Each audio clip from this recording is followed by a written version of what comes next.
कहानी की शुरुआत एरल के घर से होती है जहां वो अपने परिवार के साथ दोपहर का खाना खा रहा था। हवा में काफी एक्साइटमेंट का माहौल था। एरल के पिता इस बात से हैरान थे कि उनका बेटा इतना शांत कैसे था। उन्होंने अपनी चिंता बताई कि वो पिछली रात इस बात को लेकर सोई भी नहीं पाए कि एरल को कौन सी हीरो क्लास मिलेगी। उनकी माँ भी बहुत एक्साइटेड थी और उन्होंने सेल्फ कॉन्फिडेंस जताया कि उनके बेटे को जरूर कोई शानदार क्लास मिलेगी। एरल की बड़ी बहन ने विश्वास के साथ कहा कि उसका भाई अपने सभी क्लासमेट्स को पीछे छोड़ देगा और सबसे बेहतरीन क्लास पाएगा। माँ ने तो यहाँ तक सोचा कि उनका अट्रैक्टिव बेटा अपने चार्म से सभी लड़कियों को अट्रैक्ट करेगा, जिससे बहन को ये चिंता होने लगी कि वो उससे दूर हो जाएगा। लेकिन एरल अपने परिवार के काल्पनिक दुनिया से ज्यादा जमीनी हकीकत में था। वो मनी मन ये सोच रहा था कि वो बस एक आम इंसान बनकर रह जाएगा और इस पूरी अटकलबाजी का कोई मतलब नहीं था। एरल की दुनिया में जब लड़के 10 साल के होते हैं तो एक उच्च पोजीशन उन्हें हीरो क्लास के गिफ्ट देती है, जिससे वो किसी खास स्किल में मास्टरी हासिल कर सकते हैं। अब ब्लेसिंग सेरेमनी का दिन आया। सभी 10 साल के बच्चे स्कूल के हॉल में इकट्ठा हुए थे। एक पुजारी ने समारोह शुरू किया। उन्होंने पहले लड़के के माथे पर हाथ रखा। लड़का तुरंत आग और भारी हथौड़ों की इमेजिनेशन करने लगा और काफी खुश भी हो गया। पता चला कि वो एक लोहार बना है। वो खुशी को ही अपने पिता के पास लौटा। पुजारी ने फिर बाकी स्टूडेंट पर काम करना शुरू किया। जब एरल की बारी आई तो उसकी बहन ने जोरदार आवाज में कहा कि उसे जरूर कोई खास ब्लेसिंग मिलेगी। उसका परिवार चेयरिंग कर रहा था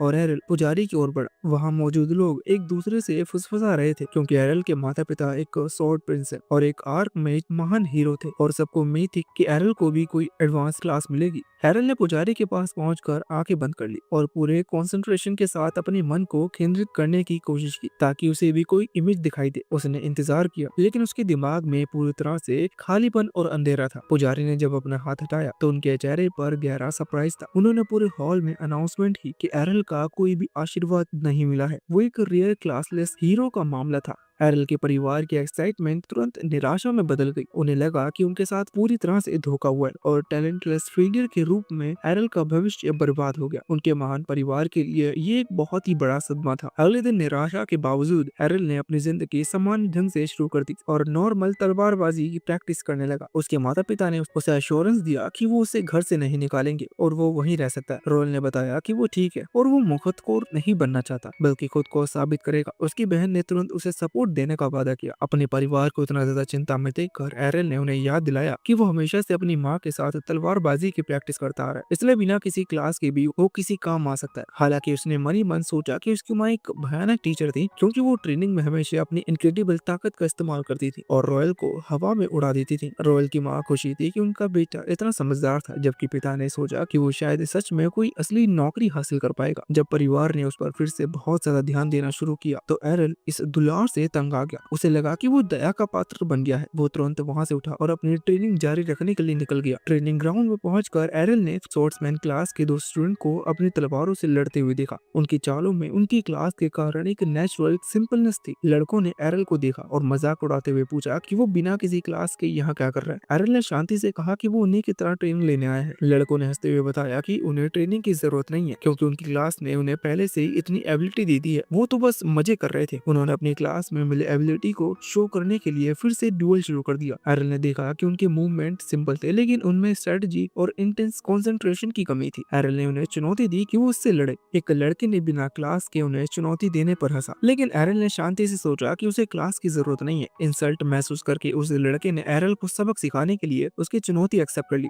लड़ने से पहले लड़के ने एरल को प्रोटेक्शन ब्लेसिंग के बारे में याद दिलाया। एरल ने इस बात के श्योर किया कि वो अपनी जान नहीं गवाएगा और लड़के को डुअल के लिए तैयार होने को कहा। एरल ने लगातार सेल्फ कॉन्फिडेंस से लड़के को और गुस्सा दिला दिया। गुस्से में आकर लड़के ने एरल पर अपनी तलवार से पूरी ताकत से हमला किया, लेकिन एरल ने उसे आसानी से रोक दिया, जिससे लड़का पूरी तरह से चौंक गया। फिर एरल ने एक और स्लैश से बचाव किया और तुरंत लड़के को एक सटीक पारी में फंसा दिया। लड़के का साथी जो ये सब देख रहा था चिल्लाया कि वो मजाक ना करे और मैच खत्म करे, लेकिन लड़के ने कहा कि एरल से लड़ना मुश्किल था। जैसे ही वो लगातार लड़ते रहे तो लड़की को एहसास हुआ कि वो अपनी क्लास की शक्ति के बावजूद एरल को अकेले नहीं हरा सकता। उसने धोखाधड़ी का सहारा लिया और अपने साथी को एरल पर मिलकर हमला करने के लिए कहा। दूसरा लड़का पीछे से कूदा। एरल ने उस हमले को महसूस कर लिया और तेजी से उससे बच गया। दोनों लड़की अब एक दूसरे से बहस करने लगे कि किसने पहले रूल्स को तोड़ दिया है। इस सिचुएशन का फायदा उठाते हुए एरल ने ये कंक्लूजन निकाला कि उनकी क्लास ने उन्हें पर्सनल पावर तो दी थी लेकिन टीम वर्क या फाइट की समझ नहीं दी थी। एरल ने बिजली की तेजी से हमला किया। उसने पहले लड़की की तलवार को इतनी परफेक्शन से डिमर्स किया कि वो दूर जाके गिरी और तुरंत दूसरे लड़के के कंधे पर अपनी तलवार के बट एरिया से हमला किया। दोनों स्वॉर्ड्समैन जमीन पर गिर पड़े थे। वो हार से हक्के बक्के रह गए। क्लासलेस एरल ने उन्हें केवल अपनी हार्ड ट्रेनिंग और अच्छी स्ट्रेटजी से हरा दिया। एरल ने चुपचाप अपनी तलवार को वापस रखा और अपना नॉर्मल ट्रेनिंग जारी रखा, ये साबित करते हुए कि स्ट्रॉन्ग होने के लिए किसी क्लास की नहीं बल्कि डिटर्मिनेशन और एबिलिटी की जरूरत होती है। दोनों लड़के अभी भी जमीन पर पड़े हुए बहस कर रहे थे। दोनों लड़कों को जमीन पर गिराकर एरल ने शांति से कहा कि वो लड़ाई जीत गया है, लेकिन दोनों लड़कों को गुस्सा आया और वो चिल्लाने लगे कि एरल ने तब हमला किया जब उनका ध्यान भटका हुआ था। उन्होंने एरल से दोबारा लड़ने के लिए मांग की। एरल ने बड़ी आसानी से हाँ कर दिया, मगर इससे पहले कि वो दोबारा लड़ना शुरू करते,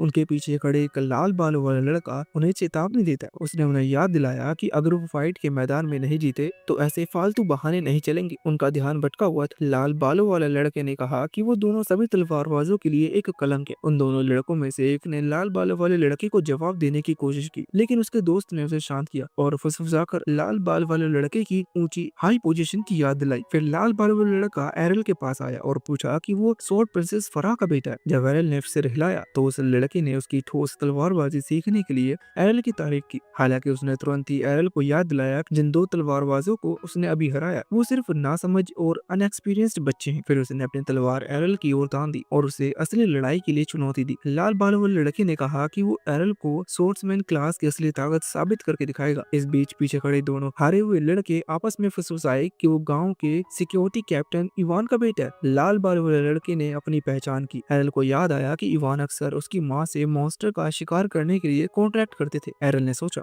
कि ये प्यार दिखाने वाला लड़का तो अपने पिता जैसा बिल्कुल नहीं दिखता, और वो सरप्राइज हुआ कि ये बड़ा होकर ये भी इवान की तरह रूखा सूखा आदमी बन जाएगा। लाल बालों वाले लड़के के कंधे कांपने लगे। उसने अपने माता पिता इवान की तारीफ की कि वो एक शक्तिशाली तलवारबाज और समझदार टीचर है। उसने नाराजगी से कहा कि उसके माता पिता ने इतने अच्छे गुण होने के बावजूद एरल की माँ ने गलत तरीके से सबसे मजबूत तलवारबाज का खिताब उसके पिता से छीन लिया था। उसकी इच्छाएं भारी बातों से सुनकर एरल को समझ आ गया कि ये लड़का सिर्फ अपनी निराशा उस पर निकाल रहा है, क्योंकि वो उसकी माँ से नफरत करता था। जब एरल ने उसे पकड़ लिया तो लाल बालों वाला लड़का शर्मिंदा हो गया, लेकिन उसने एरल से पूछा कि क्या वो यही सोचता है। एरल ने कंफर्म किया कि उसकी माँ ही उनके गांव की सबसे शक्तिशाली लेडी है। इस बात पर लड़के ने गुस्से में कहा कि उसे अपने पिता से सबसे अच्छी तलवारबाजी का टैलेंट विरासत में मिला है, इसलिए वो एरल को हराकर ये साबित करेगा कि उसका परिवार बेहतर है। थोड़ा शांत होने के बाद लड़के ने एरल को बताया कि वो 1 साल पहले ही सोर्ट्समैन बन गया था और तब से वो अपने पिता के गाइडेंस में कड़ी ट्रेनिंग कर रहा है। अपने इस स्ट्रगल के कारण लड़के को लगा कि उसके हारने का कोई सवाल नहीं है। हालांकि एरल ने उसे याद दिलाया कि उसने भी अपनी शक्तिशाली माँ से गाइडेंस हासिल किया है, इसलिए वो भी उससे हारने वाला नहीं है। दोनों लड़कों ने अपनी तलवार उठाई और लड़ाई शुरू हो गई। लाल बालों वाले लड़के ने पहले हमला किया। एरल ने तेजी से उसके हमले को रोका और पलटवार किया। दोनों के बीच एक भयंकर फाइट छिड़ गई। उन्हें एक दूसरे पर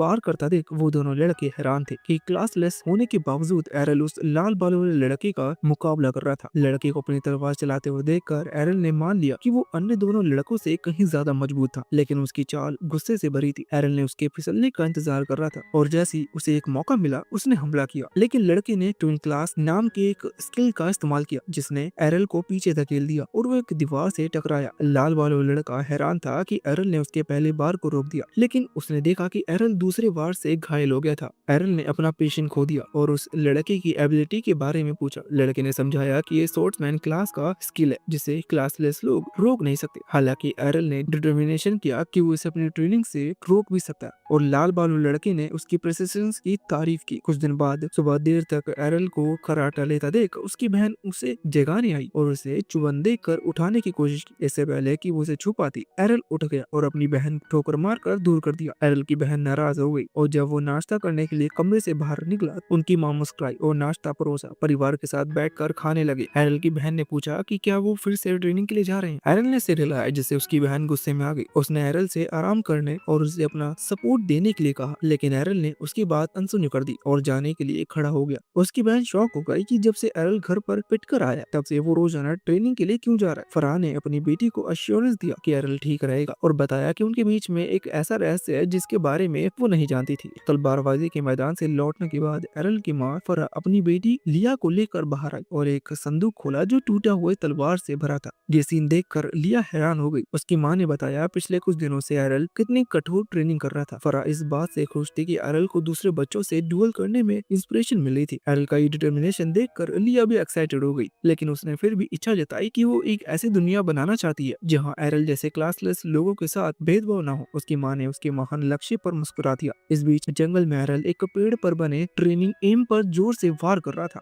और फिर हमले के लिए पीछे हट गया। उसने ठीक वैसा ही ट्यून क्लासेस का प्रदर्शन किया जैसे लाल बाल वाले लड़के ने किया था। अपनी नई शक्ति से एरल खुश था। उसने सोचा कि लाल बाल वाले लड़के से पिटना उसके लिए फायदेमंद रहा। तभी झाड़ियों में छुपा एक गॉब्लिन चुपके से एरल को घूर रहा था। वो अचानक एक क्लब लेकर हमला करने के लिए बाहर कूदा, लेकिन एरल मुड़ा और ट्विन स्लाइस से उसे दूर कर दिया। अपने स्किल की शक्ति पर एरल खुश हुआ। अचानक उसके पीछे एक विशाल मॉन्स्टर की दहाड़ सुनाई थी। एरल ने मुड़कर गांव की सुरक्षा टीम को मॉन्स्टर के दिखाने की खबर देने का सोचा, लेकिन तभी उसने एक घबराई हुई चीख सुनी। आवाज पहचानी हुई लग रही थी, इसलिए एरल ने सिक्योरिटी को बुलाने का विचार छोड़ दिया। उसने सोचा कि उस व्यक्ति को चोट लगने से पहले उसके पास सिक्योरिटी को बुलाना समय नहीं है। उसने अपनी तलवार पकड़ी और खुद को मानसिक रूप से अश्योर किया कि वो ठीक रहेगा और चीख की ओर जंगल की तरफ भाग गया। सोर्स के करीब पहुंचकर एरल ने एक झाड़ी से झांक कर देखा। वहां लाल बाल वाला लड़का खून से लथपथ हाथ के साथ था। उसने देखा कि एक विशाल होबोगोब्लिन लड़की के ऊपर मंडरा रहा। एरल शॉक हो गया कि ये मॉन्स्टर कहां से आ गया। उसने जल्दी समझा कि लाल बाल वाला लड़का भी उसी तरह प्रैक्टिस कर रहा था और उसने कुछ जंगली गॉब्लिन्स को हरा दिया होगा, जिसने हॉब गॉब्लिन्स को अट्रैक्ट किया, जो उन गॉब्लिन्स का मुखिया था। हॉब गॉब्लिन लड़के को एक कोने में धकेल रहा था, जबकि एरल उसके पीछे गया और सबसे अच्छे कोण से हमला शुरू कर दिया। एरल ने हमला करने के लिए एक गहरी सांस ली। लाल बालों लड़का मन ही मन सोच रहा था कि अब खेल खत्म हो गया। हॉबगॉब्लिन ने अपना क्लब आखिरी बार के लिए ऊपर उठाया, लेकिन अचानक एरल ने टून स्लाइस हमले से उसे काट दिया। जब वो बड़ा मॉन्स्टर जमीन पे गिरा तो एरल ने सोचा कि उसने आखिरकार उस तकनीक से फुटवर्क में महारत हासिल कर ली है। लाल बालों वाले लड़के ने चलने की कोशिश की, लेकिन वो लड़खड़ा गया और एरल की बाहों में गिर पड़ा। एरल ने ध्यान दिया कि लड़के ने अपना प्रोटेक्शन ब्लेसिंग खो दिया था। एरल ने उससे पूछा कि क्या उसके पास घाव को ठीक करने के लिए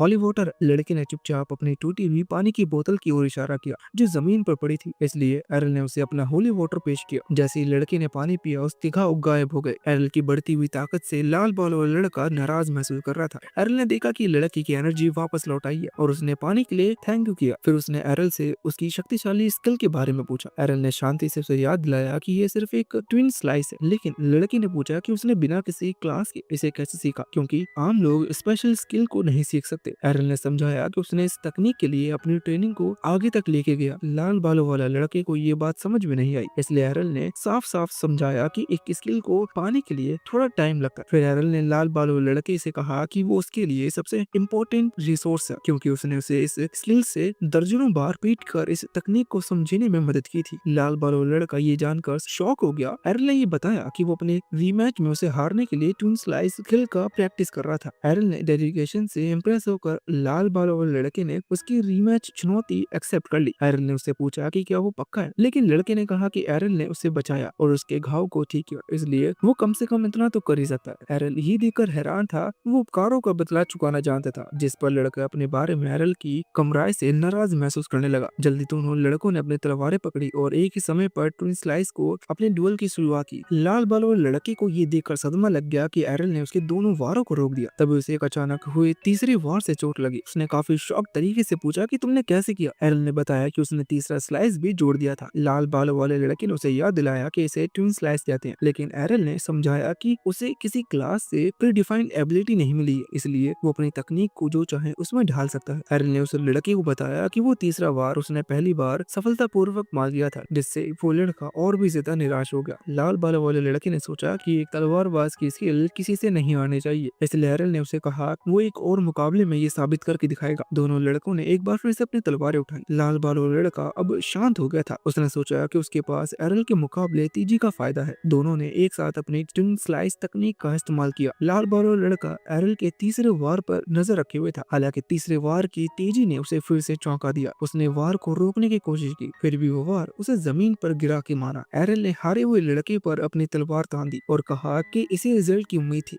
लाल बाल और लड़के ने उससे पूछा कि तीसरा वार इतना तेज क्यों है। एरल ने समझाया कि उसने ये तरकीब भी उसी से सीखी थी। एरल ने खुलासा किया कि वो जानबूझकर अपने पहले दो वार को धीमा रखता है और अपनी पूरी ताकत तीसरे वार पर लगाता है ताकि अपोनेंट को चौंकाया जा सके। पूरी तरह से हारा हुआ महसूस करते हुए लाल बाल वाले लड़के ने गुस्से में अपने दांत पीसे और हार मान ली। एरल जीत कर वहाँ से चला गया। कुछ दिन बाद एरल का परिवार रात का खाना खा रहा था। एरल की माँ फरहा ने बताया कि इवान का बेटा गांव छोड़कर ब्रिया में ट्रेनिंग करने के लिए गया है। इस खबर पर हैरान होकर एरल ने पूछा कि ब्रिया क्या है। उसकी माँ ने बताया कि ब्रिया को सिटी ऑफ सॉर्ड कहा जाता है। उन्होंने बताया कि शादी से पहले वो भी वहाँ एक गिल्ड में ट्रेनिंग करती थी। ब्रिया के बारे में सुनकर एरल बहुत एक्साइटेड हो गया। उसने सोचा कि ये उसके लिए एक बेहतरीन मौका हो सकता है वहाँ जाने का और एक क्लासलेस हीरो के रूप में अपनी पूरी पावर का पता लगाया जा सकता है। कुछ साल बीत गए थे। एरल ने अब तक कई मुश्किल दिन देखे थे। उसने अपने जीवन में ठान लिया था कि चाहे लोग उसे क्लासलेस कहें, वो अपनी मेहनत और लगन से दुनिया को साबित करेगा कि किसी पहचान की मुहर के बिना भी इंसान महान फाइटर बन सकता है। इसी सोच के साथ एक दिन उसने फैसला किया कि उसे अब ब्रेस्किया शहर जाना चाहिए। ब्रेस्किया एक ऐसा प्लेस था जहाँ से बहुत से महान योद्धा, तलवारबाज और जादूगर अपनी ट्रैवल शुरू करते थे। वहाँ की गलियों में हमेशा कवच की खनखनाहट और तलवारों की टकराहट और वीरों की गूंज सुनाई देती थी। एरल को उम्मीद थी कि वहाँ जाकर उसे बहुत कुछ नया सीखने और समझने को मिलेगा। वो एक गाड़ी में सवार हुआ जो ब्रिस्किया की ओर जा रही थी। उसी गाड़ी में एक पावरफुल भारी भरकम आदमी और एक तेज तर्रार दिखने वाली यंग वुमन बैठी हुई थी। आदमी की शक्ल देखकर ही लगता था कि वो एक बर्बर फाइटर है जिसकी ताकत किसी दानव से कम नहीं। वहीं यंग वुमन के पास दो तलवारें थी और उसका आत्मविश्वास उसकी आंखों से झलकता था। ट्रैवल के दौरान यंग वुमन ने उस पावरफुल फाइटर से कहा, क्यों न हम दोनों मिलकर एक टीम बना ले। तुम ताकतवर हो और मैं तेज हूँ, हम दोनों मिलकर किसी भी दुश्मन को हरा सकते हैं। लेकिन वो आदमी तुरंत हंसते हुए बोला, मुझे उन लोगों के साथ काम करना बिल्कुल भी पसंद नहीं जो रंग बिरंगे कपड़े पहनकर दिखावा करते हैं। लड़ाई का मतलब गंभीरता है, ना कि तमाशा। उसकी ये बात सुनकर यंग वुमन का चेहरा लाल हो गया। उसने गुस्से में कहा, मेरे कपड़े कोई दिखावा नहीं है, मेरी सोशल क्लास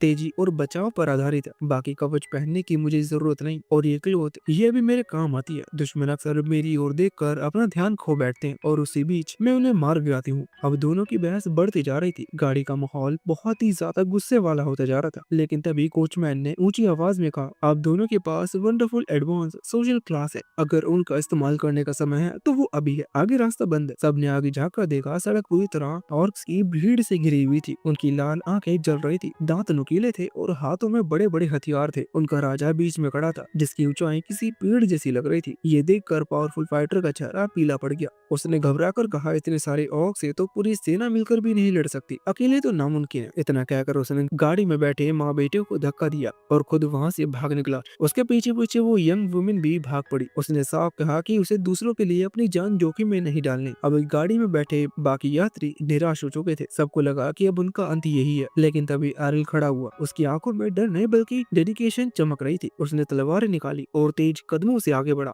एरल ऑर्क्स की भीड़ में घुस गया। वो दाएं बाएं आगे पीछे इतनी तेजी से चलता कि दुश्मनों को समझ भी नहीं आता कि वो कहां से आ रहा। एक एक करके उसके वार से और गिरते चले गए। कोचमैन हैरानी से देख रहा था। उसने पहचाना कि एरल ब्लिंक स्टेप स्किल का इस्तेमाल कर रहा है। ये स्किल बेहद शक्तिशाली है, लेकिन केवल तब तक जब तक कोई चारों तरफ से घेर ना ले। धीरे धीरे ऑर्क्स ने उन्हें चारों ओर से घेर लिया। कोचमैन सोच रहा था कि अब एरल का बचना मुश्किल है, लेकिन तभी उसने देखा कि एरल अपने दोनों हाथों की तलवारों को गोल घुमाकर एक वंडरफुल डांस जैसा करने लगा। उसके हर कदम के साथ तेज वार होते और हर वार से कोई ना कोई ऑर्क मारा जाता। कोचमैन हक्का बक्का रह गया। उसने पहचाना कि ये तलवार डांस, लेकिन ये तो स्वॉर्ड प्रिंसेस सोशल क्लास की औरत कर सकती है। फिर एरल ये कैसे कर रहा है? एरल लगातार लड़ता रहा जब तक कि उसने ऑर्क राजा को पकड़कर उसकी खोपड़ी में तलवार नहीं घोंप दी। राजा के मरते ही बाकी ऑर्क से डरकर भाग गए और लड़ाई खत्म हो गई। सभी यात्री बच गए थे। वो सभी आंसुओं से भरे हुए एरल का धन्यवाद कर रहे थे। गाड़ी में बैठे छोटे बच्चों ने एक्साइटमेंट से पूछा, भैया आपकी क्लास कौन सी है? आपकी क्लास तो जादू जैसी लग रही है। सबको उम्मीद थी कि एरल किसी बड़े सोशल क्लास का नाम बताएगा, लेकिन एरल ने शांति से कहा, मेरी कोई क्लास नहीं है।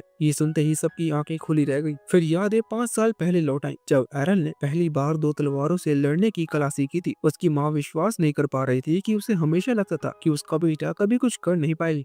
क्योंकि वो क्लासलेस था। लेकिन एरल ने उसे बताया कि वो बिना किसी सोशल क्लास के भी सिर्फ मेहनत और प्रैक्टिस से स्किल सीख सकता है। उसने अपनी माँ से कहा था कि वो उसे स्वॉर्ड प्रिंसेस की कलाएं सिखाए, जिसके बाद वो ब्रिस्किया जाकर और ट्रेनिंग करेगा। उसकी माँ उस दिन उसकी बात पूरी तरह से सुन भी नहीं पाई थी, क्योंकि वो खुशी के आंसू में डूबी हुई थी। उसे लगा कि उसका बेटा अब बेकार नहीं रहेगा। प्रेजेंट में गाड़ी आखिरकार ब्रिस्किया पहुंच गई। ऊंची ऊंची दीवारें, बड़े बड़े दरवाजे और शहर की हलचल देखकर एरल का दिल तेज धड़कने लगा। यहाँ तलवारबाज, जादूगर, तीरंदाज और सब इकट्ठा रहते थे। हर जगह प्रैक्टिस करते हुए लोग दिखाई दे रहे थे। कोचमैन ने एरल को जगाया और कहा, लो हम ब्रिस्किया आ गए। एरल ने उतरते उतरते उससे पूछा कि क्या तुम्हारा भी कोई एडवांस सोशल क्लास है, क्योंकि नॉर्मल कोचमैन इतनी आसानी से मेरी कलाओं को पहचान नहीं सकता। कोचमैन हल्की मुस्कान के साथ बोला, मैं तो बस एक चालक हूँ। लेकिन उसकी आंखों में एक मिस्री छुपी हुई थी। एरल समझ गया था कि आदमी नॉर्मल नहीं है, और इस तरह ब्रिस्किया में एरल की नई ट्रैवल शुरू हुई। एक ऐसी ट्रैवल जिसमें उसे नए साथी मिलेंगे, गहरे मिस्ट्री सामने आएंगे,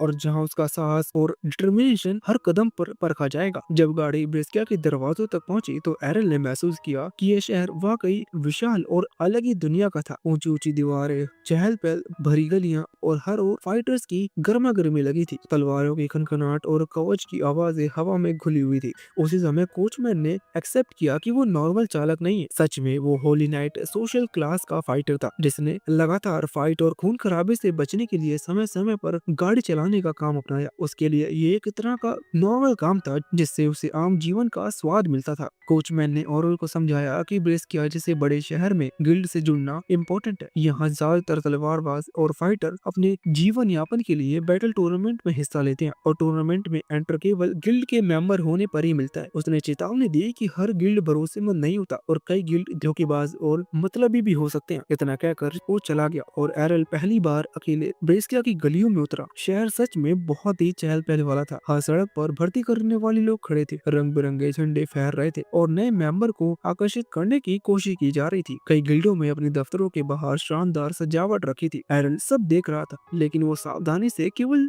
सबसे अच्छा गिल्ड चुनना चाहता था। भीड़ के बीच एक सुनहरे बालों वाली यंग वुमेन एरल तक पहुंची। उसने चुपके से उसके पास जाने और ध्यान खींचने की कोशिश की, लेकिन एरल ने अनजाने ही उसकी चालाकी से बच निकला, और वो यंग वुमेन पूरी तरह से शॉक्ड हो गई। उसे यकीन नहीं हो रहा था कि ओरल अभी तक उससे अट्रैक्ट क्यों नहीं हुआ, इसलिए उसने अपने गिल्ड में शामिल होने का इनविटेशन रखा। एरल ने इस प्रयास को गंभीरता से नहीं लिया। उसने सोचा कि अगर कोई गिल्ड इस तरह होकर लोगों को खींचने की कोशिश कर रहा है, तो वो गिल्ड भरोसेमंद नहीं हो सकता। यंग वुमेन का गिल्ड सच में किसी और ही डायरेक्शन में जा रहा था। वो किसी भी तरह नए मेंबर जोड़ने के लिए कोशिश कर रही थी, लेकिन एरल ने उस पर ध्यान नहीं दिया, और उससे केवल ये जानकारी निकाली कि इस एरिया का सबसे strongest guild black blade guild है। ब्लैक ब्लेड गिल्ड शहर में सबसे बड़ा इमारत है। लेकिन जब एरल वहाँ पहुंचता तो देखता कि गिल्ड में एंटर की आशा रखने वालों की एक लंबी लाइन लगी हुई है। सैकड़ों लोग अपनी बारी का इंतजार कर रहे थे। एरल ने पेशेंस रखा, और अंत तक उसकी बारी आई। क्लर्क ने उसे इम्पोर्टेंट प्रोसेस समझाई। गिल्ड में शामिल होने के लिए पहले एक एग्जाम देना पड़ता है, और एग्जाम में केवल वही बैठ सकता है जिसके पास एडवांस सोशल क्लास हो। जब एरल ने बताया कि वो क्लासलेस है, तो क्लर्क ने उसका मजाक उड़ाया और उसे लाइन से बाहर निकाल दिया। ये एक्सपीरियंस एरल के लिए बहुत ही ज्यादा दुख भरा था, लेकिन उसने पेशेंस बनाए रखा और डिमांड की कि उसे एग्जाम देने का मौका मिलना चाहिए। फिर भी नियमों को ध्यान में रखते हुए उसे एक्सेप्ट नहीं किया गया। इसके बाद एरल ने लगभग पूरे शहर में हर गिल्ड का दरवाजा खटखटाया। हर जगह उसने इनविटेशन दिए और कभी कभी अपनी पहचान छिपाई, और उसे झूठ भी बोलना पड़ा। लेकिन हर गिल्ड ने उसका कार्ड जांच कर ये जान लिया कि वो क्लासलेस है, और सब ने उसे ठुकरा दिया। धीरे धीरे ये साफ हो गया कि कोई भी गिल्ड उसे एक्सेप्ट करने को तैयार नहीं होगा। निराशा के कारण एरल को अपनी माँ की कही हुई बातें याद आई। उसने ट्रैवल से पहले उसे एक लेटर दिया था। वो लेटर उसकी माँ के पुराने गिल्ड के लिए सिफारिश लेटर था। उसने कहा था कि अगर एरल कभी मुसीबत में हो तो उस लेटर को लेकर उनके पुराने गिल्ड में पहुंचे। उस गिल्ड के मेंबर उसकी माँ का बहुत सम्मान करते थे, और वो कंफर्म ही एरल को एक्सेप्ट कर लेंगे। इस याद के साथ एरल ने एक नई आशा पाई। उसने शहर की गलियों में उस पुराने गिल्ड की तलाश शुरू की। ये खोज आसान नहीं थी, क्योंकि ब्रेस्किया में अनगिनत गिल्ड थे, और हर इमारत किसी न किसी फ्लैग और क्वालिटी के लिए जानी जाती है। इसी बीच वही सुनहरे बालों वाली यंग लेडी जिसका नाम लिलिया था, फिर से उसके सामने आ खड़ी हुई। उसका गिल्ड बिखरने के कगार पर था, और उसे हर हाल में एक नए मेंबर की जरूरत थी। उसने फिर से एरल को अपने गिल्ड में शामिल होने के लिए मनाने की कोशिश की। उसकी सिचुएशन इतनी बुरी थी कि उसने सड़क पर घुटनों के बल बैठकर भीख मांगनी शुरू कर दी, यहाँ तक कि उसने अपनी गरिमा तक ही छोड़ दी और ऐसी बुरी सिचुएशन में लोगों के सामने गिड़गिड़ाने लगी। लेकिन एरल पहले ही वहां से जा चुका था। आसपास खड़े लोग लिलिया की हालत देखकर हंस रहे थे और उसे एकदम आम नजरों से देख रहे थे। एरल अभी भी चलता जा रहा था। उसे पूरा यकीन था कि उसका माँ का गिल्ड आसपास ही होगा। कई गिल्ड उसकी नजरों से गुजरे, लेकिन उसे सही प्लेस पहचानना मुश्किल हो रही थी। फिर भी वो अपने एम की ओर बढ़ता रहा, क्योंकि उसे विश्वास था कि उसकी माँ का लेटर उसके लिए एक नई शुरुआत का दरवाजा खोलेगा। एरल गलियों में अपनी माँ के पुराने गिल्ड की तलाश में आगे ही बढ़ता रहा था कि अचानक लिलिया फिर से उसके सामने आ खड़ी। इस बार उसने केवल डिमांड ही नहीं की, बल्कि उसके पास ही अपने गिल्ड की ओर इशारा करके दिखाया। दूरी से देखने पर एरल को शौक हुआ कि वो गिल्ड सच में काफी अच्छा है। एरल की पहली सोच यही थी, इतना अच्छा गिल्ड इतनी बुरी हालत में कैसे हो गया और एक नए मेंबर के लिए इतनी बेताबी क्यों दिखा रहे हैं ये लोग। लिलिया ने समझाया कि उनकी गिल्ड कभी बहुत ही ज्यादा फेमस हुआ करता था। उनका नाम ड्रैगन फैंग था और बेस्किया के सबसे शक्तिशाली गिल्ड में से एक माना जाता था। लेकिन समय के साथ कई घटनाएं हुई, बड़े फाइटर बिछड़ गए और लगातार हार जलने के बाद गिल्ड अपनी पुरानी ताकत खो बैठा। अब हालत इतने खराब हो चुके थे कि ड्रैगन फैंग सबसे कमजोर गिल्ड में गिने जाने लगा था। फिर भी लिलिया को पूरा विश्वास था कि एक दिन ये गिल्ड फिर से अपनी पुरानी ऊंचाइयों पर पहुंचेगा। एरल ये सुनकर चौंक गया। ड्रैगन फैंग नाम सुनते ही उसे अपनी माँ का लेटर याद आया, क्योंकि वही उसकी माँ का पुराना गिल्ड था। ये कोइंसिडेंस बहुत ही अजीब था। अचानक उसका माइंड बदल गया और उसने लिलिया की बातों को काफी ध्यान से सुनना शुरू किया, इसलिए वो उसके साथ उस गिल्ड में चला गया। गिल्ड के अंदर पहुंचकर लिलिया ने उसे एक रूम में बिठाया ताकि वो आगे की प्रोसेस पर बात कर सके। लेकिन तभी वहां उसका पिता मौजूद था, जो गिल्ड के प्रेसिडेंट मुखिया भी था। वो व्यक्ति बेहद टूटा हुआ था। उसकी चाल में भारीपन और उसके चेहरे पर हारे हुए का बोझ साफ साफ झलक रहा था। उसने एरल पर नजर डाली और ये देखकर कि लिलिया फिर एक नए मेंबर को लेकर आई है, उसने निराशा में कहा कि यहाँ समय बर्बाद ना करे, क्योंकि ये गिल्ड अब खत्म हो चुका है। ये कहकर वो बाहर चला गया। लिलिया को इस बात की शर्मिंदगी हुई, लेकिन उसने एरल को अपने पिता के बारे में बताया। उसके पिता कभी ब्रेस्किया के सबसे स्ट्रॉन्ग तलवारबाज हुआ करते थे। उनका नाम पूरे शहर में गूंजता था, लेकिन एक फाइट में उन्होंने अपना हाथ खो दिया और उसी दिन से वो टूटा हुआ महसूस करने लगे। लिलिया को लगा कि गिल्ड के नेता को इस हालत में देखकर एरल का विश्वास टूट जाएगा। लेकिन हैरानी की बात ये थी कि एरल ने निर्णय लिया कि वो यहीं शामिल होगा। एरल के लिए शायद एकमात्र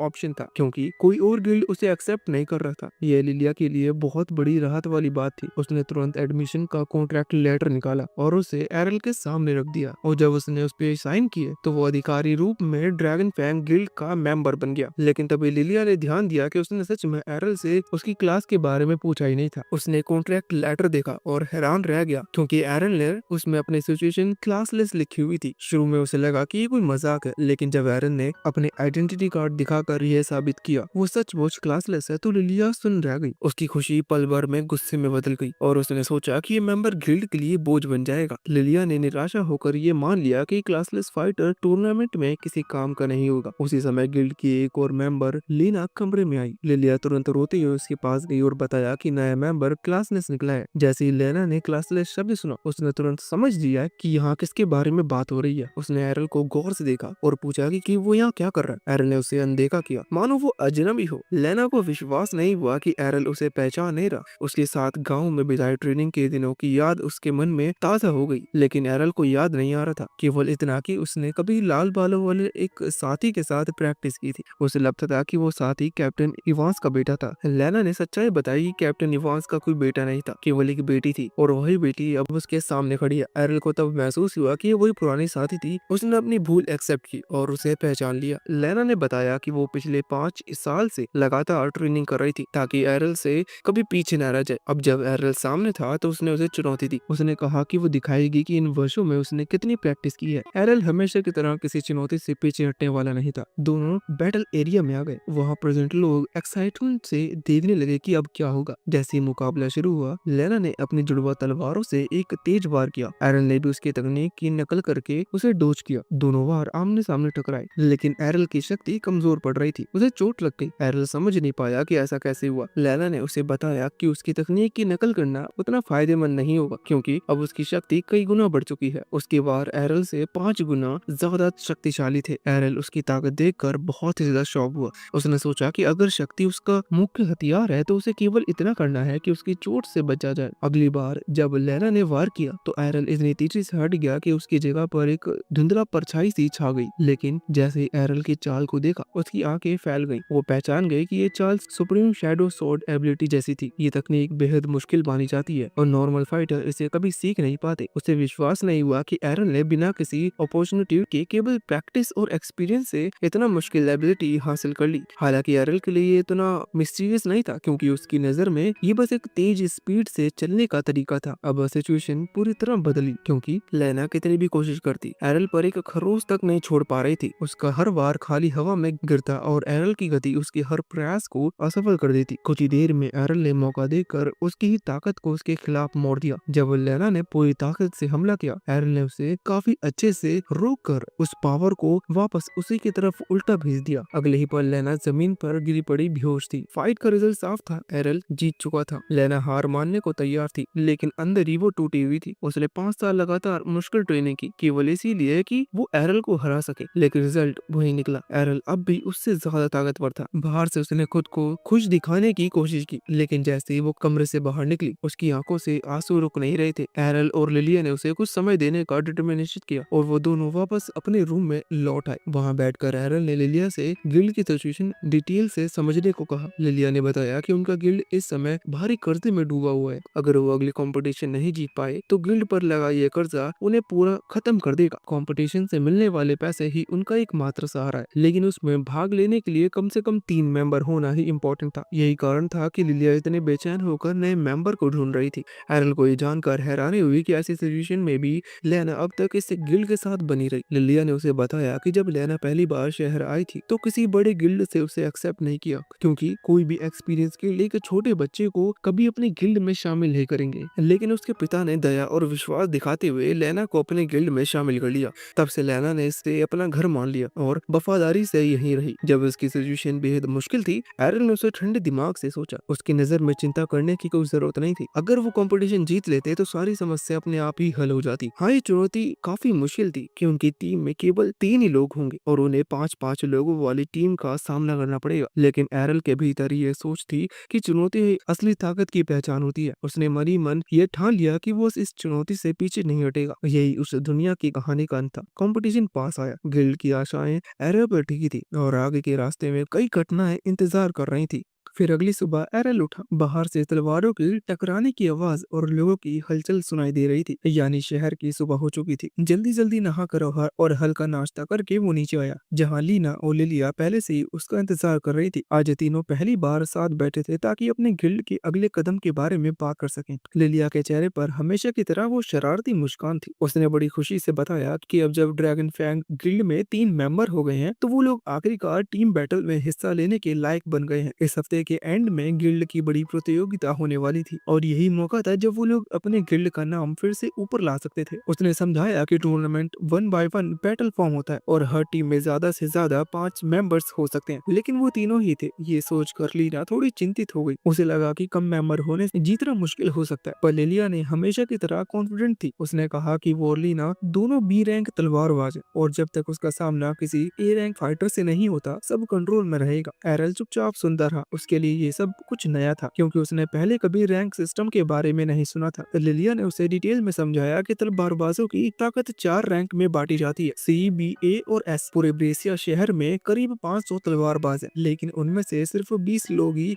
ए रैंक के हैं। लीना और लिलिया दोनों बी रैंक पर थी और क्योंकि एरल ने लीना को हराया था तो लिलिया को पक्का यकीन था कि वो भी कम से कम बी रैंक जितना ताकतवर ही है। उसका कहना था कि अगर किस्मत ने थोड़ा साथ दिया और सामने ए रैंक टीम नहीं आई तो जीतना कोई बड़ी बात नहीं होगी। बात करते करते लिलिया को याद आया कि टूर्नामेंट की टीम लिस्ट शायद कोलोसियम की नोटिस बोर्ड पर लग चुकी होगी, तो उसने कहा कि वो जाकर देखती है कि उनका मुकाबला किससे है। लिलिया के जाने के बाद लीना उठी और बोली कि वो थोड़ी ट्रेनिंग कर ले, लेकिन तभी एरल ने उसे रोका। उसने कहा कि उसे कुछ पूछना है। उसने सीधा पूछा क्या लीना के पास सिर्फ ताकत बढ़ाने की शक्ति है या कुछ और भी है। लीना ने बताया कि उसके पास एक स्पेशल स्किल है। ये स्किल उसकी डिवाइन प्रोटेक्शन को ज्यादा देर तक एक्टिवेट रखती है, यानी उसकी स्टेमिना और टफनेस बढ़ाती है। एरल ने थोड़ी देर सोचा और फिर समझ गया कि इसके लड़ाई में बहुत काम हो सकती है। उसने मनी मन ठान लिया कि अगर वो इसे किसी तरह खुद सीख ले तो उसकी ताकत कई गुना बढ़ जाएगी। उसने लीना से कहा कि वो उस पर वार करे ताकि वो बिना किसी डिवाइन प्रोटेक्शन के अपनी सहन शक्ति बढ़ा सके। लीना को पहले तो लगा कि वो मजाक कर रहा है, उसे थोड़ा अजीब भी लगा, लेकिन एरल का चेहरा देखकर साफ था कि वो बिल्कुल सीरियस है। वो सच में ट्रेन करना चाहता था। लीना ने हिचकिचाते हुए कहा कि ये नामुमकिन है क्योंकि स्किल्स गॉड का आशीर्वाद होता है और हर व्यक्ति की क्लास पर निर्भर करता है। लेकिन एरल शांत था, उसे पूरा भरोसा था कि अगर उसने ट्विन ब्लेड और शैडो स्किल जैसी तकनीकें खुद दोहरा ली तो ये भी कर सकता है। उसने अपने शब्दों को साबित करने के लिए लीना से उसकी तलवार मांगी। लीना को समझ में नहीं आया कि वो क्या सोचता है क्योंकि उसकी तलवार एक नॉर्मल तलवार से 5 गुना भारी थी। बिना ब्रूट स्ट्रेंथ स्किल के कोई भी उसे उठा नहीं सकता था। लेकिन जब एरल ने बिना किसी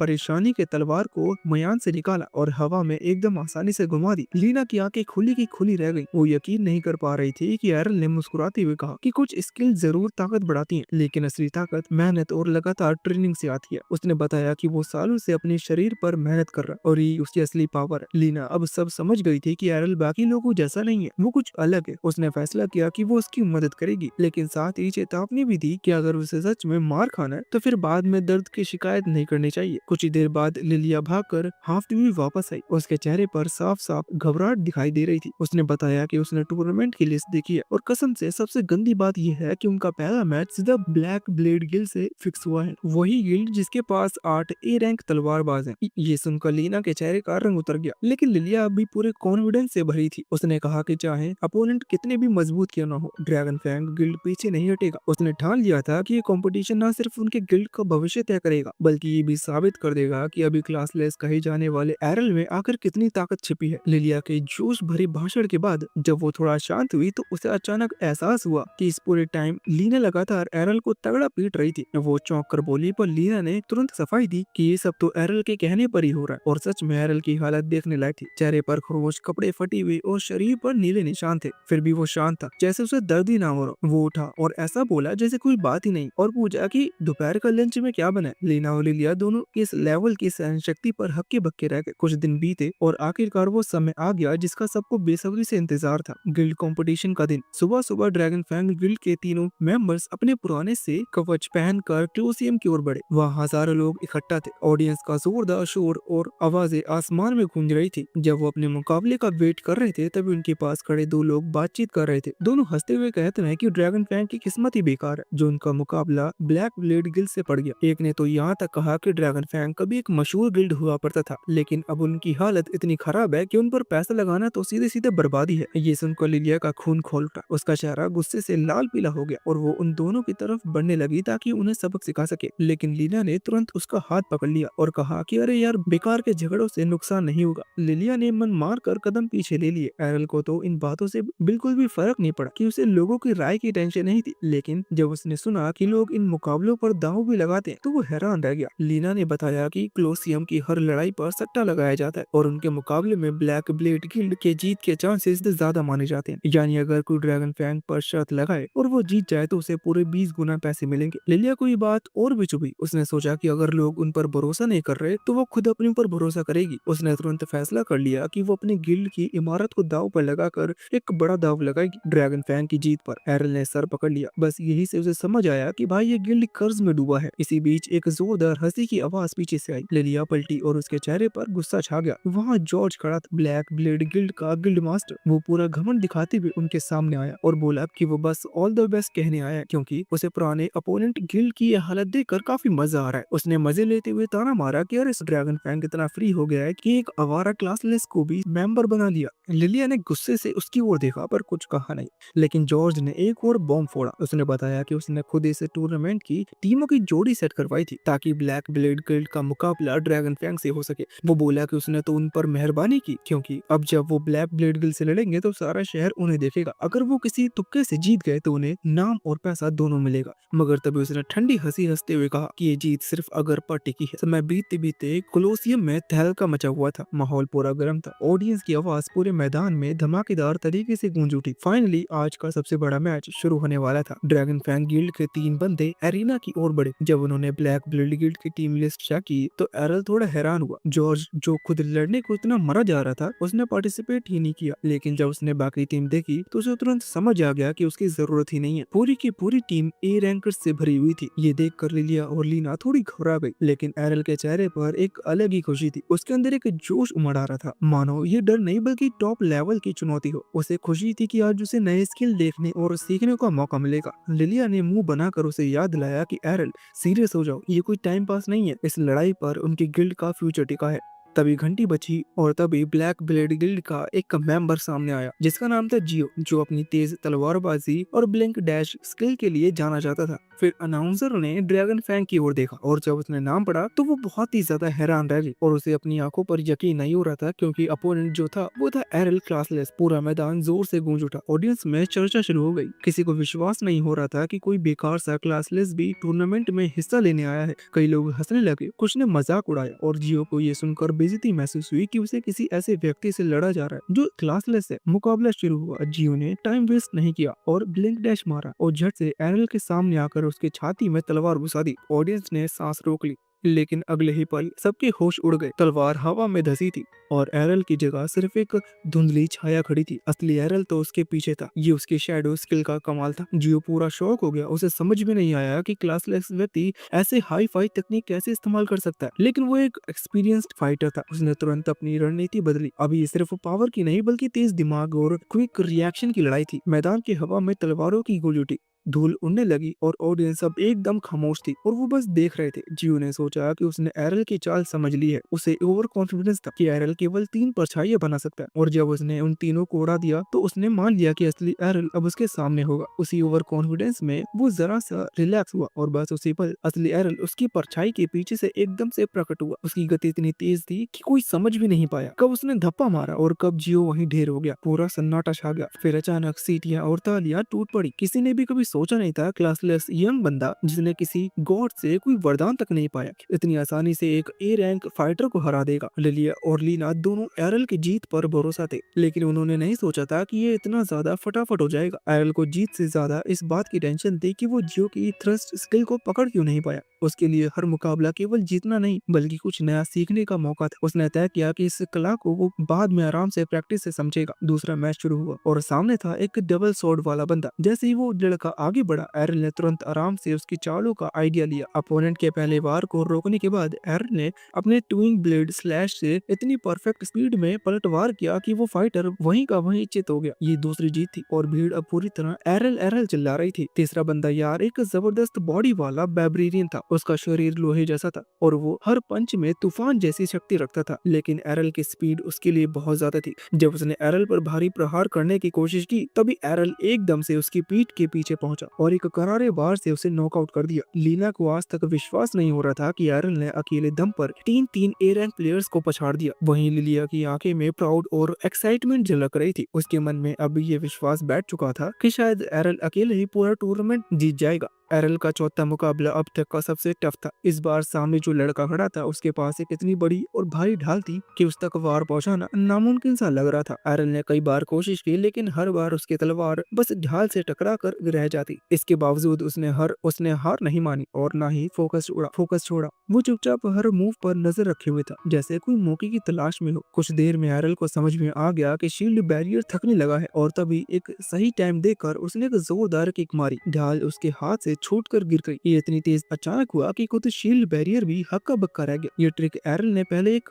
बाइबेरियन से सीखी थी और अब उसने इसे सही जगह इस्तेमाल किया। अब जब उसके पास ढाल नहीं थी तो बचाव का कोई तरीका नहीं बचा था। एरल ने बिना देर किए एक स्ट्रॉन्ग अटैक किया और मुकाबला अपने नाम कर लिया। पूरे मैदान में फिर से तालियों और शोर की आवाज गूंजने लगी। ये उसकी चौथी जीत थी और अब लोग सोचने लगे कि क्या सच में एरल के पास कोई क्लास नहीं है। कई लोगों को भरोसा नहीं हो रहा था कि कोई बिना किसी क्लास के इतना पावरफुल हो सकता है। आयोजकों ने सबकी उलझन दूर करने के लिए गिल्ड एसोसिएशन से उसकी असली रिपोर्ट मंगवाई। जब रिपोर्ट सबके सामने पड़ गई तो उसमें साफ लिखा था कि क्लास नन। कुछ सेकंड के लिए सब शांत हो गए, लेकिन फिर तालियों की गूंज चारों तरफ फैल गई। अब लोगों को यकीन हो गया था कि एरल की ताकत कोई जादू टोना नहीं बल्कि उसकी मेहनत, प्रैक्टिस और जबरदस्त डेडिकेशन का नतीजा है। लिलिया के दिल में गर्व और उम्मीद दोनों का एहसास था। उसे लगने लगा लगा कि एरल सिर्फ उनकी गिल्ड का एक और मेंबर नहीं बल्कि आने वाला वक्त का सबसे बड़ी उम्मीद है। वही लीना जो अब तक बस उसे एक खास लड़का समझती थी, अब उसके लिए और भी रिस्पेक्ट फील करने लगी थी। उसे समझ आया कि असली ताकत ना क्लास से मिलती है ना किसी नाम से, असली चीज है आत्मविश्वास और लगातार मेहनत की। अब बारी थी फाइनल मुकाबले की। स्टेज पर जो योद्धा आया वो बाकी सब से एक कदम आगे था। उसका नाम था मसामुने और लोग उसे ब्लैक ब्लेड फाइटर के नाम से जानते थे। उसका चलना, उसकी आंखों की चमक और उसका एटीट्यूड सब कुछ बता रहा था कि ये फाइट हल्की नहीं होने वाली। एरल को अंदर ही अंदर एक अलर्ट सा फील हुआ, इसलिए उसने शुरुआत में थोड़ा फासला बनाए रखा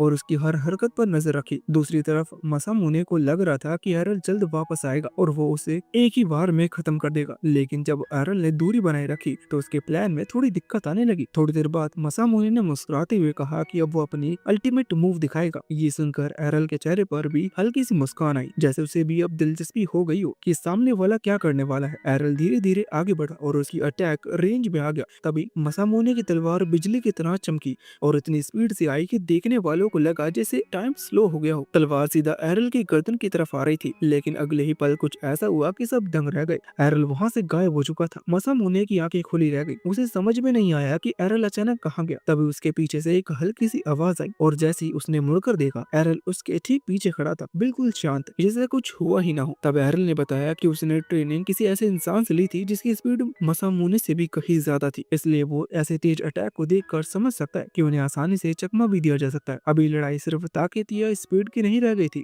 ये उस एक्सपीरियंस, कॉन्फिडेंस और कंट्रोल की थी जो एरल ने सालों की मेहनत से कमाया था। ऑडियंस के लिए सिर्फ एक फाइट नहीं बल्कि इंस्पिरेशन बन गई थी। उन्होंने अपनी आंखें से देखा कि कैसे एक बिना किसी स्पेशल क्लास का इंसान सिर्फ अपने दम पर ही हर चुनौती को पार कर सकता है। उस दिन एरल ने सिर्फ एक और जीत नहीं हासिल की बल्कि सबके दिलों में एक खास जगह बना ली, एक ऐसा फाइटर के तौर पर जो कभी हार नहीं मानता। अगले ही पल एरल ने वो मूव इस्तेमाल किया जो उसने अपनी माँ से सीखा था, पियर्सिंग टेम्पेस्ट। ये उसका आखिरी और सबसे पावरफुल अटैक था। उसकी तलवार तेजी से चली कि मसामुने को कुछ समझ में आता उससे पहले ही सब कुछ धुंधला होने लगा और वो सीधा जमीन पर गिर पड़ा, एकदम बेहोश। ये सब इतना जल्दी हुआ कि कई लोग तो पलक भी नहीं झपका पाए थे। पूरे अरीना तालियां, सीटी और जोरदार जयकारों से गूंज उठा। कमेंटर्स ने एरल की जीत का ऐलान किया और लोगों ने खड़े होकर तालियां बजाई। स्टेज के पास खड़ी लीना और लिलिया ने एक दूसरे की तरफ देखा। उनके चेहरे पर एक अजीब फीलिंग थी, सरप्राइज, खुशी और थोड़ा सा रिलीफ भी। उन्होंने पूरे टूर्नामेंट में बिना एक भी वार किए जीत हासिल कर ली थी क्योंकि एरल ने अकेले सब संभाल लिया था। जब एरल मंच से नीचे आया, लिलिया इतनी एक्साइटेड हो गई कि खुशी से उछलती हुई उसकी तरफ दौड़ी और उसे गले लगाने की कोशिश की, लेकिन एरल ने बिना सोचे एक साइड स्टेप लिया और वो चूक गई। दरअसल उसकी भी बहन जब वो छोटा था तब अचानक गले लगाने की कोशिश करती थी और तब से उसकी आदत बन गई थी कि ऐसे पलों में वो खुद ब खुद हट जाता था। उसी वक्त उसकी नजर लीना पर पड़ी जो शायद अनजाने में अपनी बाहें फैला चुकी थी, जैसे वो भी उसे गले लगाने वाली थी। लेकिन जैसे ही उसे एहसास हुआ कि वो क्या करने जा रही है, वो जल्दी पीछे हट गई और धीरे से माफी मांग ली। एरल हल्का सा मुस्कुराया, उसे कोई दिक्कत नहीं थी, लेकिन उसके मन में एक फनी सा ख्याल आया कि अगर लीना ने अपना वो भारी कवच उतार कर गले लगाया होता तो शायद वो पल थोड़ा कम अजीब और ज्यादा कंफर्टेबल होता। उधर ऑडियंस में एक कोना था जहां जॉर्ड चुपचाप बैठा सब देख रहा था। उसकी आंखों में साफ गुस्सा झलक रहा था, उसे अपनी हार हजम नहीं हो रही थी। उसके चेहरे के हाव भाव बता रहे थे कि वो इस हार को भूलेगा नहीं और किसी न किसी दिन इसका हिसाब जरूर चुकाएगा। उस रात हमारे हीरोज ने अपनी जीत का जोरदार जश्न मनाया। खाना शानदार था और लिलिया ने तो खुशी में एक जाम भी उठा लिया। वो बोली कि जीत के बाद का जश्न बिना पिए अधूरा है। एरल हैरान रह गया कि लिलिया की उम्र इतनी हो गई है कि वो पी सकती है, जबकि बाकी दोनों हीरोज को सिर्फ जूस से काम चलाना पड़ा। लिलिया अब भी एरल से शादी करना चाहती है और उसे कहती है कि वो इतना शर्मीला क्यों बनता है, लेकिन एरल एक बार फिर मना कर देता है। वो साफ कहता है कि बात शर्म की नहीं है। लिलिया उसे याद दिलाती है कि वो एक बड़ी उम्र की औरत है जो उसका ख्याल रख सकती है, मगर एरल तो साफ कहता है कि वो किसी रैन जैसी लड़की से शादी करना पसंद करेगा। ये सुनकर लिलिया और रैन दोनों चौंक जाती है, लेकिन रैन को यकीन नहीं होता कि एरल सच बोल रहा है। उसे लगता है कि बस लिलिया को टालने की चाल है। रैना बताती है कि लोग हमेशा उसे लड़कों जैसा मानते आए हैं। उसके पुराने बालों की स्टाइल और तलवारबाजी की आदत ने उसकी औरत जैसी छवि को ढक दिया है, यहाँ तक कि एरल भी उसे पहले लड़का ही समझ बैठा था। रैना को लगता है कि उसमें कोई औरत वाली बात नहीं है, लेकिन एरल उसकी कुछ महिलाओं वाली खासियतों को देखकर मन ही मन सहमत नहीं होता। रैन कहती है कि उसे सिर्फ सबसे तलवारबाज बनना है और उसे अपने रूप यानी कि अपने स्टेटस को चेंज करना है। वहीं लिलिया को तो समझ भी नहीं आता कि रैना इतनी भोली कैसे है, भगवान ने उसे क्या क्या दिया है, उसे अंदाजा नहीं है कि कैसे इस्तेमाल करना है। इसी मौके का फायदा उठाते हुए लिलिया फौरन एरल के पास पहुंचती है और कहती है कि वो उसे कमरे में लेकर जाकर मसाज दे सकती है ताकि वो थोड़ा रिलैक्स कर सके। लेकिन रैना को लिलिया की ये हरकतें अब बर्दाश्त नहीं होती। लिलिया तो कहती है कि वो बिल्कुल मासूम है, लेकिन उसका चेहरा कुछ और ही बोलता है। एरल फिर से कहता है कि उसे तो रैना के साथ रिलैक्स करना पसंद आएगा और लिलिया को उसकी जिद पर यकीन नहीं होता। रैना मदद करने के लिए तैयार हो जाती है, लेकिन एरल का आराम असल में ट्रेनिंग निकलता है। रैन कहती है कि ये तो आराम नहीं बल्कि टॉर्चर है, लेकिन एरल समझाता है कि उसके लिए बहुत जरूरी है, उसे गुड स्किल सीखनी है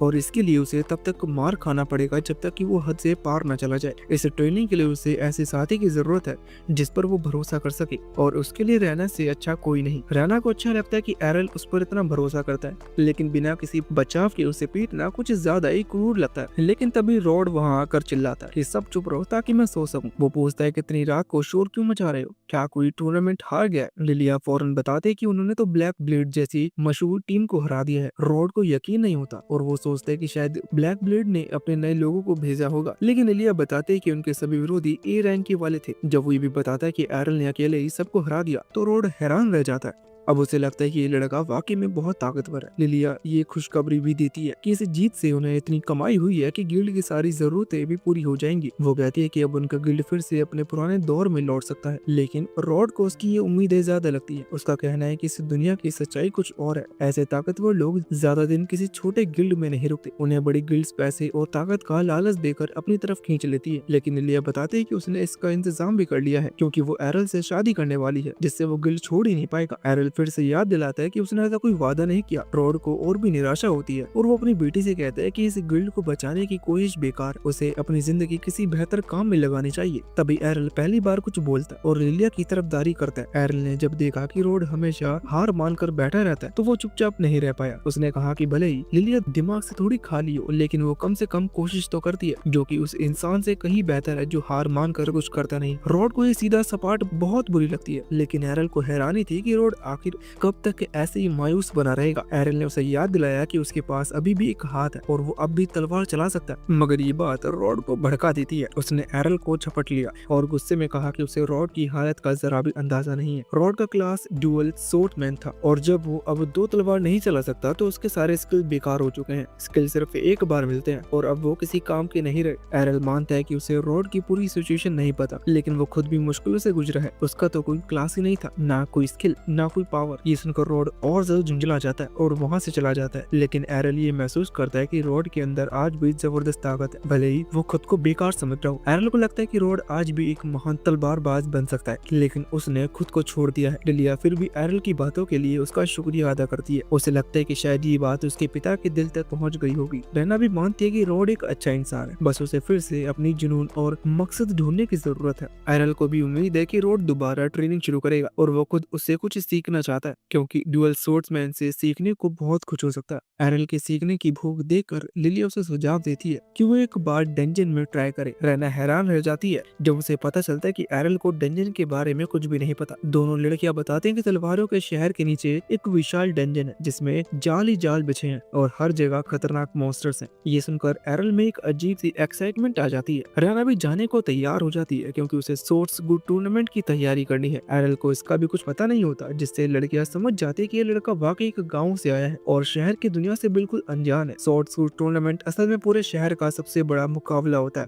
जिसमें दुनिया भर के सबसे ताकतवर तलवारबाज हिस्सा लेते हैं। लिलिया को पहले से पता था कि एरल इसमें भाग लेना चाहता है, इसलिए वो उसके लिए पहले ही रजिस्ट्रेशन फॉर्म ले आई थी। लेकिन जब एरल उसे बिना कुछ कहे फाड़ देता तो सब हैरान रह जाते हैं। रैना को लगा था कि एरल भाग लेना चाहता है, लेकिन वो बताता कि लिलिया ने उसे धोखे से शादी के प्रपोज पर साइन करवाने की कोशिश की थी। लिलिया हंसते हुए कहती है कि तो बस एक मजाक था, लेकिन एरल उसकी गर्दन पकड़कर उसे सबक सिखा देता है। इस सब के बीच किसी अंधेरे कोने में कोई उन सब पर नजर रखे हुए होता है। ये शख्स जॉर्ज के लिए काम करता है और वो बताता है कि एरल और उसके दोस्त अगले दिन डंजन में जा रहे हैं। जॉर्ज इसे अपने बदले का सही मौका मानता है। वो डंजन में उनके लिए एक हादसा सेट करेगा। ऐसा ताकि कोई उसे पकड़ न सके। वो पागलों की तरह हंसता है और कहता है कि उसे कोई रोक नहीं सकता। अगली सुबह लिलिया पूरी तैयारी में होती है कि वो एरल को अपना हुस्न से पटा कर रहेगी। उसका प्लान होता है कि वो उसे एक स्वीट सा किस देकर जाएगा, लेकिन एरल जाग जाता है और उसे पकड़ लेता है। थोड़ी देर बाद पूरी टीम डेंजन के निकलती है। एरल सोच रहा होता है कि डेंजन कोई अंधेरी गुफा जैसी जगह होगी, लेकिन वहाँ पहुंचकर वो देखता है कि चारों तरफ भीड़ है। इसका कारण ये है कि सोर्स गो टूर्नामेंट बहुत नजदीक है और सभी योद्धा अनुभव लेने के लिए डेंजन में जा रहे हैं। लिलिया समझाती है कि डेंजन में एक टेलीपोर्टेशन सील होता है जिससे लोग पहले से पहुंचे हुए फ्लोर्स पर जा सकते हैं, लेकिन उससे ऊपर नहीं। जैसे लिलिया 12th फ्लोर तक और रहना 14th फ्लोर तक जा सकती है, लेकिन एरल पहली बार आया है तो उसे पहले फ्लोर से शुरू करने होगा। एरल को थोड़ा निराशा होती है क्योंकि वो सीधे ताकतवर मॉन्स्टर से लड़ना चाहता था, लेकिन मजबूरी है। लिलिया कहती है कि कोई बात नहीं, वो उसे शॉर्टकट्स नीचे तक ले जाएगी जिससे रैना को अकेले जाने का मौका मिल जाता है, लेकिन वो चाहती थी कि सब साथ में जाएं। लिलिया चालाकी से कहती है कि एक ही गार्ड काफी है और पूछती है कि क्या रैना को उससे कोई दिक्कत है, जिस पर रैना मना कर देती है। लिलिया इस बात से खुश हो जाती है और एरल को एकांत में ले जाने की बात करती है, लेकिन एरल फिर से साफ कर देता है कि वो रैना को भी चाहता है। रैना खुशी से साथ चलने को तैयार हो जाती है। जैसे ही वो टेलीपोर्ट होकर नीचे पहुंचते हैं, उनका सामना विलिंग आर्मर नाम के मॉन्स्टर से होता है। एरल का एक बार आसानी से रोक देता है, लेकिन ये मॉन्स्टर बहुत तेज है और एक का हमला उसे लगभग चौंका देता है। भले ही ये भारी कवच में हो, उसकी स्पीड डराने वाली है, लेकिन एरल परेशान नहीं होता और एक सिर काट देता है। उसे हैरानी होती है जब वो देखता है कि सिर कटने के बावजूद वो अभी भी हिल रहा है। रैना समझाती है कि ये मैजिक से चलने वाली कवच है, इन्हें दर्द नहीं होता और उनकी कमजोरी नहीं होती। एरल तुरंत समझ जाता है कि इन्हें रोकने का सही तरीका है उनकी टांगों पर वार करना। वो एक को गिरा देता है, लेकिन वो अभी भी थोड़ा रेंग रहा होता है। रैना भी अपना दुश्मन निपटा चुकी होती है। हालांकि ये सब नुकसान नहीं पहुंचा सकते, लेकिन ये जल्दी फिर से रिजनरेट होकर हमला कर सकते हैं। एरल को लगता है कि ये तो एकदम परफेक्ट ट्रेनिंग स्पॉट है, बार बार इनसे लड़ाई हो सकती है। लिलिया इस लड़ाई को बहुत ही कठिन बनाती है, लेकिन एरल और रैना उसे तुरंत टोक देते हैं क्योंकि उसने कुछ भी नहीं किया।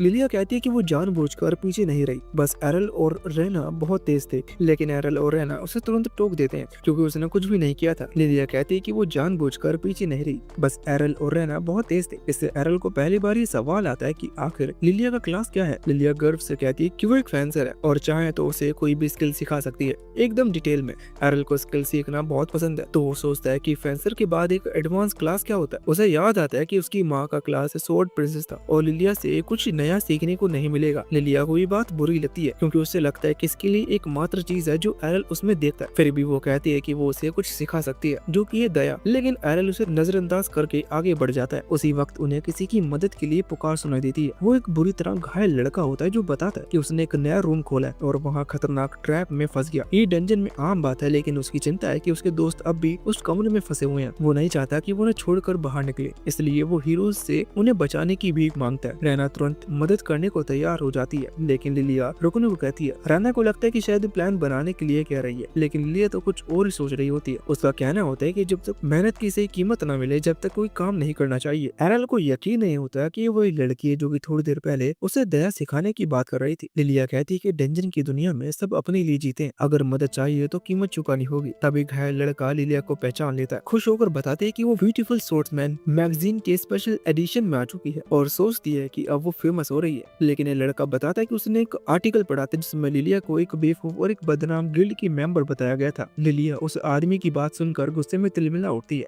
और तय कर लेती है कि अब उसे छोड़ देना चाहिए, लेकिन तभी वो आदमी बताता है कि उसके पास पैसे हैं, जुआ खेलकर जीते हुए। ये सुनकर लिलिया तुरंत मान जाती है और पैसे पकड़ लेती है। एरल को इस पूरे मामले में पैसे से ज्यादा उस आदमी को लेकर शक होता है। उसे लगता है कि इस आदमी के शरीर पर कुछ ज्यादा ही खून है। लिलिया इसे अजीब नहीं मानती क्योंकि जब किसी की डिवाइन प्रोटेक्शन खत्म हो जाती है तो बहुत खून बहते हैं। हर कोई एरल जैसा मजबूत नहीं होता, लेकिन जब भुगतान हो चुका है, लिलिया कहती है कि अब मदद की जा सकती है और वो आदमी उन्हें रास्ता दिखाने लगता है। एरल के दिल में अभी भी वो बेचैनी है। उसे याद आता है कि जब उसने इतना खून बहाया था तब वो खुद अपने पैरों पर खड़ा नहीं हो पाया था, उसे होली वाटर से ठीक किया गया था। इससे एरल तय करता है कि इस आदमी की चोट नकली है। उसे नहीं पता कि वो आदमी क्या प्लान कर रहा है, लेकिन उसे दिलचस्पी लगने लगती है, इसलिए वो खेलने का नाटक करता है और साथ ही चल पड़ता है। जब वो उस छुपे कमरे के पास पहुंचते हैं तो लड़कियों को वहाँ कोई दिखता नहीं। वो आदमी चिंता जताता, लेकिन एरल को आसपास कोई खतरा महसूस नहीं होता। रैना सोचती है कि शायद वो देर से पहुंचे, जबकि लिलिया कमरे में पड़े खून के बड़े से गड्ढे को देख घबरा जाती है, मगर डर की बजाय वो इस बात से खुश हो जाती है कि वहाँ एक गोल्ड कॉइन पड़ा था। वो दौड़कर उसको उठाने जाती है, लेकिन कॉइन छूते ही एक जादुई जाल स्टार्ट हो जाता है। एरल तुरंत कहता है कि ये सही नहीं है और रैना समझ जाती है कि एक टेलीपोर्टेशन ट्रैप है। तभी वो आदमी अपना असली नाम बताता है। उसका नाम था दिल और कहता है कि उसे खुशी है कि लिलिया उतनी ही लालची है जितना लोग कहते हैं। वो मानता है कि उसने सबको धोखा दिया और माफी मांगता है क्योंकि ये सब उसका काम था। लेकिन वो खुद भी तब चौंक जाता है जब ट्रैप उसे भी पकड़ लेता है। उसे बताया गया था कि जाल कमरे में मौजूद हर चीज को टेलीपोर्ट कर देगा। सभी अचानक एक अजीब कमरे में पहुंच जाते हैं जिसमें कोई रास्ता नहीं होता। रैना बताते हैं कि उसने इससे पहले ऐसे कमरा कभी देखा नहीं, ये जरूर 14th फ्लोर से भी नीचे का लेवल है। लिलिया दिल से जवाब मांगती है लेकिन गलती से अपना गोल्ड कॉइन लात से दूर कर देती है। उसी समय कॉइन के चारों ओर एक रोशनी फैलती है और सभी को सतर्क होना पड़ता है। दिल बताता है कि उसका काम बस इतना था कि वो उन्हें एक खास जगह तक लेके जाए जहाँ ये ट्रैप एक्टिवेट हो जाए। और अब वो सभी डंजन की सबसे निचली मंजिल पर पहुंच गए हैं जहाँ एडवांस लेवल सोर्स गार्ड छुपे हुए हैं। तभी एक सोर्स गार्ड वहाँ आता है। लिलिया तो मानती थी कि क्लास लेवल एक मिथ है, सोचने का समय नहीं होता क्योंकि अगले ही पल एरल उसे झुकाने पर मजबूर कर देता है, नहीं तो उसका सिर उड़ा दिया जाता है। उस हमले से दीवार चूर चूर हो जाती है और लड़कियां हैरान रह जाती हैं कि ये कैसा पागलपन भरा स्किल था। मगर एरल को पहले से पता होता है और वो बताता है कि ये एक डिवाइन एयर स्लाइस है जो हवा में ही एक दूसरी दुनिया जैसा स्लैश मारता है। लिलिया को यकीन नहीं होता इतनी दूर से इतना खतरनाक वार किया जा सकता है, लेकिन ये सब शुरुआत थी। स्वॉर्ड गिल्ड की रफ्तार और ताकत दोनों की एक्सप्रेशन नहीं की जा सकती। वो एरल को दीवार में पटक देता है जिसे वो पूरी तरह तोड़ देता है। लड़कियां डर जाती हैं और सोचती हैं कि एरल की जान गई, लेकिन एरल बताता है कि उसके द्वारा सीखी गई गट स्किल अब काम आ रही है। इतने ज्यादा हमले के बावजूद कि डिवाइन प्रोटेक्शन ज्यादा काम नहीं आई। एरल थोड़ी दूरी बनाता है और अब सामने खड़ा इस मॉन्स्टर से एक ऐसा स्वॉर्ड गार्ड जिसके पास डिवाइन स्टेप जैसी अल्टीमेट मूवमेंट स्किल है जो एरल के ब्लिंक डैश से भी ऊपर है। जहाँ कोई और होता तो इस हालत में डर से कांपने लगता, वहीं एरल इसे अपना सबसे बड़ा एग्जाम मानता है। सबको हैरानी होती है कि वो इस वक्त लड़ाई की सोच रहा है। फिर एरल गायब हो जाता है और उसका जबरदस्त हमला शुरू होता है। लड़कियों ने पहले कभी किसी को इतनी तेजी से हमला करते हुए नहीं देखा था। लिलिया को तभी एहसास होता है कि एरल ने शायद अभी अभी डिवाइन स्टेप कॉपी कर लिया है। तभी वो स्वॉर्ड गार्ड अपनी असली शक्तियां दिखाता है जिससे पूरा कमरा कांप उठता है और सब जमीन पर गिर पड़ते हैं। किसी के शरीर में हिले तक की ताकत नहीं बचती और पूरी ऊर्जा खींच ली गई थी। लेकिन एरल तब भी खड़ा रहता है पूरी तरह नॉर्मल। ऐसा इसलिए क्योंकि उसने ये दबाव पहले झेला हुआ है अपनी माँ के साथ ट्रेनिंग करते वक्त। शुरुआत में ये सब बहुत मुश्किल था, लेकिन सालों की कठोर ट्रेनिंग के बाद वो इसे सहन करना सीख चुका था। उसे याद आता है कि उसकी माँ ने बताया था कि डिवाइन प्रेजेंस स्किल से जब कोई अपने दुश्मन को फ्रीज करता है तो उसके बाद वो अक्सर इन्फिनिटी ब्रेक इस्तेमाल करता है, एक ऐसा हाई स्पीड चॉपिंग अटैक जिसे रोकना लगभग नामुमकिन होता है। उस वक्त एरल ने कहा था कि उसे बस खड़े रहने में ही अपनी सारी ताकत लगानी पड़ रही है, खुद को बचाना मुश्किल होगा। लेकिन उसकी माँ ने कहा था कि वो थोड़ा हल्का हाथ रखेगी। हालांकि एरल जानता था कि उसकी माँ कभी भी ताकत काबू में नहीं रख पाती थी। एरल की माँ ने भले ही वादा किया था कि वो इन्फिनिटी ब्रेक को हल्के में इस्तेमाल करेगी,